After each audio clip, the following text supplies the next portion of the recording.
Hello, everyone. So, this week we will be talking about Lab 7 Glacial Interglacial Cycles. So, here you will be given a presentation. Like this one is a presentation video, and then the next video will be the lab tour. So, in this lab, you will study about what is glacial period, what is interglacial period, what is glacial and interglacial cycle, and how often does they occur, how they occur, what is the time frame, and yeah, we will also see if there is any pattern in uh, this cycle. So the research question will be based on them as usual. So okay, let's start from the first research question. So it will actually ask about how why glacial periods occur, how it occurs, what is the difference between glacial and interglacial period, these types of things. So end of the lab you will be able to answer everything related to glacial and interglacial period. And this is a comparatively uh, demanding lab, as I can I must say. This is a bit demanding lab. You will need to at least for budget considerable amount of time for this lab. So let's go to the first slide. So right now we are currently in an ice age, even though it might seem shocking to you. uh, but it's the idea is that to be considered in an ice age, we must have a permanent ice cover, at least anywhere in the world. It doesn't have to be the whole, it doesn't have to be covering the whole earth. At least if there is some place where we can see at least permanent ice cover, that is the prerequisite for an era to be considered as an ice age. So if you look at this in here, like Arctic, Greenland, and Antarctica, that has some ice that doesn't melt even during the summer season. Like there are some sort of ice, some thin ice that melts away during summer and come back again during winter. But there's some big chunk of ice that some portion of it probably melts, but it doesn't lose entirely. So that means we're still in ice age. So another point is the glacial periods. So glacial periods is a period when the temperature is below the overall average. So below the average temperature. So that means when the temperature is lowest, temperature is coldest, when the surrounding is coldest, that is what glacial period is. And the interglacial periods is when the temperature is above the global average. So the global average, I will show you from a graph what is global average. Like usually if you look at the glacial and interglacial cycle and the overall high peak temperature and low peak temperature, you will be able to understand. You will see that the average temperature is around -4, -3 something. So anything above -4, -3 is interglacial. Anything below -4, -3 is a glacial period. So one of another point is that uh, with glacial and interglacial, there is that is called a cycle, which is we can say glacial and glacial interglacial cycle. So when there is glacial cycles, after that then comes interglacial cycles, then again after interglacial then comes glacial, then again after that glacial then comes interglacial cycle. So we just take glacial and interglacial cycle and consider the pattern about the temperature and everything. But among in that cycle, I will show you in a moment. In that cycle most of the part is actually in the in the glacial period, almost 80%. So the next slide is talking about the temperature reconstruction. Scientists figured out a way to identify the temperature from the past around almost 450,000 years ago. How did they do that? They used ice cores. So that is your question one, which will be asking how did scientists measure the temperature. What was the way they actually analyzed the ice core, because ice core preserves the annual layer of ice. Like every year, Like if you consider from 2001 to 2022, like the 2000, if the 2001 layer is here in the bottom, then the 2001 layer will be above that, 2002 layer will be above that, 2003 layer will be above that. Like it will cover one after another. So that way, when you somehow identify the 2000 years layer and you measure the composition and everything, you will be able to understand the temperature in that layer. Then you can even identify subsequent year as well and see the temperature pattern and everything. So that is how the ice core measurement works, and you will be given a video to watch in the lab. So I'm not going to talk a brief about talk more about that in here at least. Next one, this is what I was talking about, the glacial interglacial cycle. So this is what glacial interglacial cycles. As I already told you, scientists have been able to identify the temperature from previous 450,000 years ago. So right now, this is the present time, that is zero. That zero means now. Then this is 50,000 years ago, this is 100,000 years ago, 150,000 years ago. That way they could make a temperature graph for almost 450,000 years ago. So in here, if you look at, if you compare the average temperature, you can see from the peak, at least from this peak to the lowest peak, if you take the average of them, you will see the average is around -4 or -3. That is the average for us to consider. If anything is above that one, that is interglacial; anything is below that one, that is glacial. So currently in an interglacial cycle, its temperatures are above the mean state. So right now is zero is here, which is definitely above -4. Okay, let me use my pen tool, which will help me to show you some more details. So right now we are in here, which is definitely above -4. That means we are in interglacial cycle. If it was below them is the glacial cycle. So you see latest glacial maxima is about 21,000 to 25,000 years. So before we talk about the glacial maxima, we need to know the glacial interglacial cycle. So there are around one, two, three, four, and 4.5 cycle in here. So let me show you first. So this one with the peak is the interglacial peak, the highest temperature during the interglacial period, and in here you can find the lowest temperature in the during the glacial period. Again, highest of interglacial, lowest of interglacial around this region. Highest of interglacial, lowest of interglacial, highest of interglacial, lowest of interglacial. So that way you can find glacial interglacial cycle.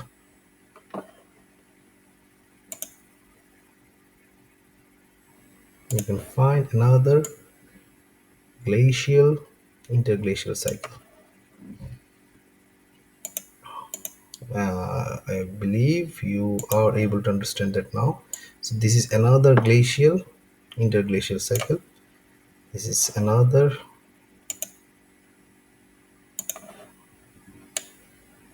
glacial interglacial cycle. So that way you can find, like if you look at the pattern, you will be able to look, if you understand, get some sort of trend there. Like it from here or from past, if you look at from the past, it went up, then it went down, down and down to the lowest, then it again started to go up and it became highest, then it went down, down, down and down to the lowest, and again it became highest, lowest, highest, lowest. So this is how the cycle went on. So from this trend, we can say that we right now we are here.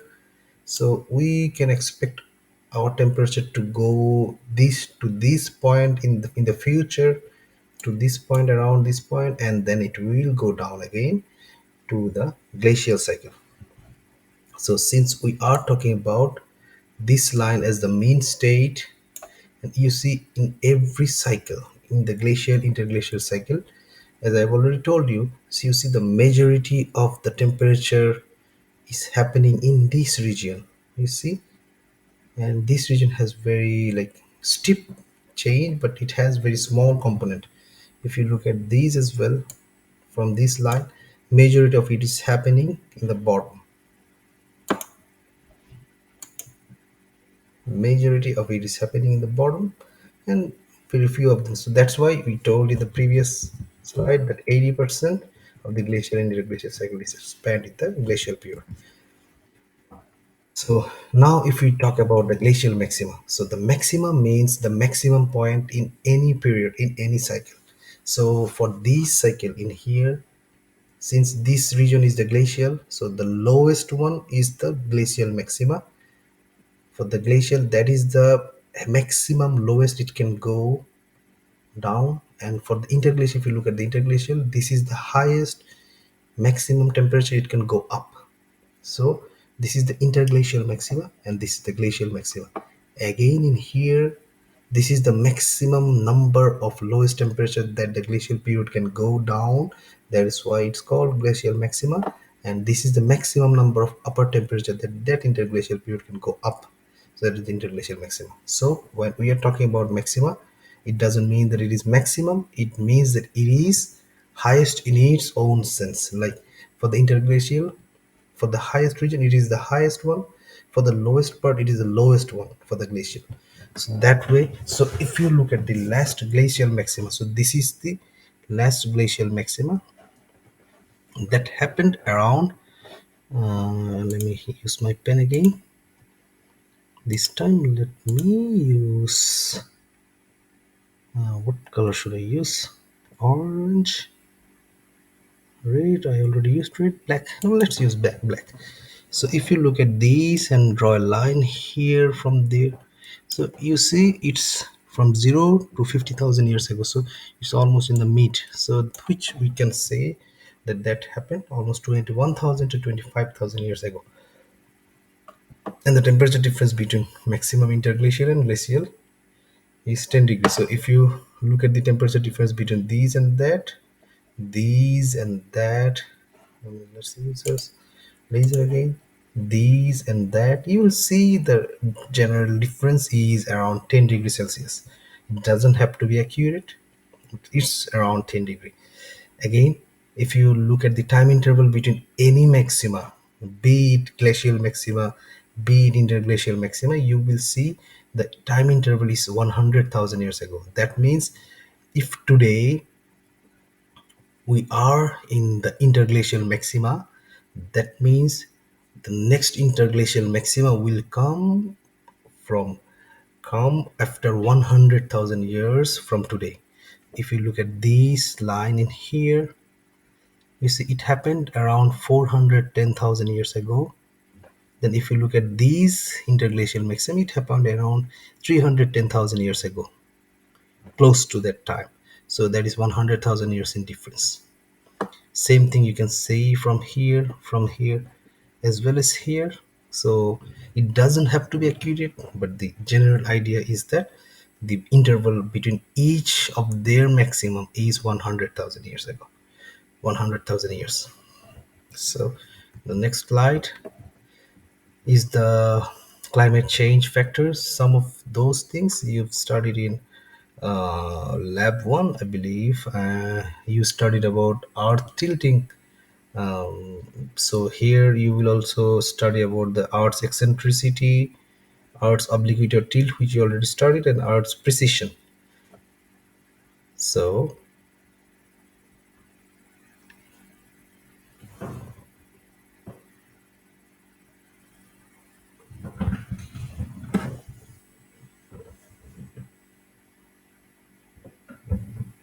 give me a moment. Every time I work in the night, discard this. Okay, let me pause it for a while. I'm just coming back.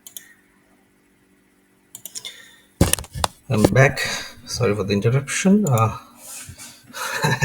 was hearing some sort of sound outside. This is 3 in the night. That's why any sound this time might seem creepy. Okay, so let's get back to our work. And so the eccentricity, so just follow this one. I will show you those things: eccentricity, obliquity, precision in a Milankovitch cycle.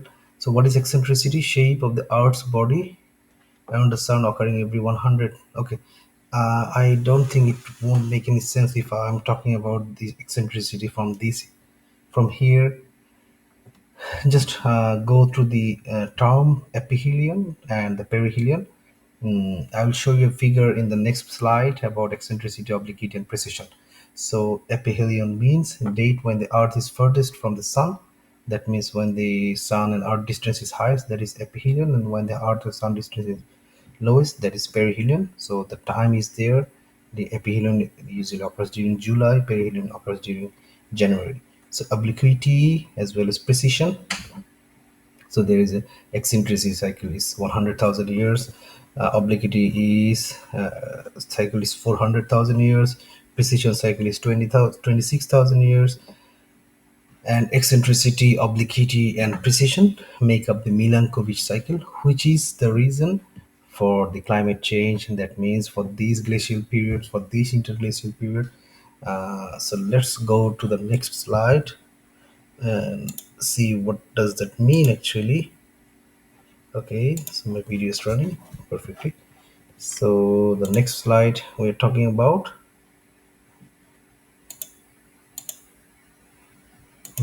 Okay, so this is how this one works. Okay, okay. So the next slide you can see what does it mean for the precision, for the eccentricity, as well as for the obliquity. So for the precision, Earth rotates around this way. Earth use this rotation here. That is the precision. Like Earth's axis, that these axes actually rotates around this way. This is precision. I will show you in the diagram, in the animation. And this is the eccentricity. Sometimes Earth's orbit gets bigger. You can see the blue line. When sometimes it gets congested, you can see that in the red line. So that way Earth orbit changes, which also impacts some of the climate. And then the tilt out sometimes move this way, like let me show you from the here. Okay, so the precision, if you are not sure, you can send me hand. Okay, so the precision is when Earth is moving like this. Like if you look at this, Earth is moving something like that. This is the precision, and this is the tilt. This is the tilt, like this will be the tilt. So it will look different when you look at from the side view, when you look at from the top view. So when I'll show you the animation, you need to adjust your view according to the question to understand the movement of the earth. So again, the precision earth, if that is, this is the axis, this axis rotates this way, like rotates in a circular motion. And for the tilt, it ticks like a clock. It ticks like a clock, up and down, something like that. And the eccentricity means the orbit. If there is round, that becomes congested sometimes, that becomes expanded sometimes. So that is eccentricity. This is I'm trying to uh, tell it in a very simplest way. So if it might not make any sense to you, just for the starter, for now, we will watch the details in our video, lab videos in a moment. Okay, so the next slide is talking about eccentricity and obliquity. So just right now, just follow the trend. Like it is talking about the cycle of eccentricity and obliquity from the 116,000 years ago to 100. 20,000 years, 26,000 years ago. So 126,000 years ago, this was the eccentricity. Blue line means the eccentricity. Then 116,000 years ago, the eccentricity increased. The eccentricity increased. That means the diameter 126,000 years ago was 0.04195, and that became 0.4405. That means 0.04405, which increased. At the same time, obliquity decreased from 126,000 years ago to the recent time, 116,000 years ago, 10,000 years later. So this is the obliquity. Obliquity at 126,000 years ago was around 24, which became 22.5 during 116,000 years ago. So when eccentricity increased, obliquity decreased. Obliquity means you already know that the tilting. So obliquity and tilt is the same word, as you can see from here. Obliquity and tilt is the same thing. So you can just follow this graph. You will be able to probably answer two of the question. So then there is a temperature and carbon dioxide chart. This is the temperature you already studied in the glacial interglacial cycle, and now with that temperature curve, they also incorporated the carbon dioxide concentration, and you can see that carbon dioxide concentration is directly related to this graph. It's pretty amazing. Why is that? You see, the idea is that when the temperature is high, carbon dioxide concentration is high. When the temperature is low, carbon dioxide concentration is low. Again, in the high temperature, the carbon dioxide concentration is, you see, from this point, or at least from this point. Let me use the pen tool again. This point, the temperature is around 8 degrees Celsius, and the carbon dioxide concentration is almost 300 ppm. So this is counted as ppm, 300 ppm. This is the maximum. Then again, when it went down, and here when the temperature is really low, minus around -4, the carbon dioxide concentration became 180. Okay, so temperature and carbon dioxide are directly proportional. So if temperature increases, carbon dioxide increases. If temperature decreases, carbon dioxide decreases. And then maximum in interglacial period have approximately 100 ppm, and carbon dioxide compared to glacial maxima. So that's what I'm talking about. So interglacial period has highest carbon dioxide concentration, and glacial period has lowest carbon dioxide concentration, and that difference can be more than or close around 100 ppm. So the next one, there is a video. Just watch that video on how carbon dioxide and ppm, the calculation of ppm, and how does that work. You can watch this video and understand what they're talking about.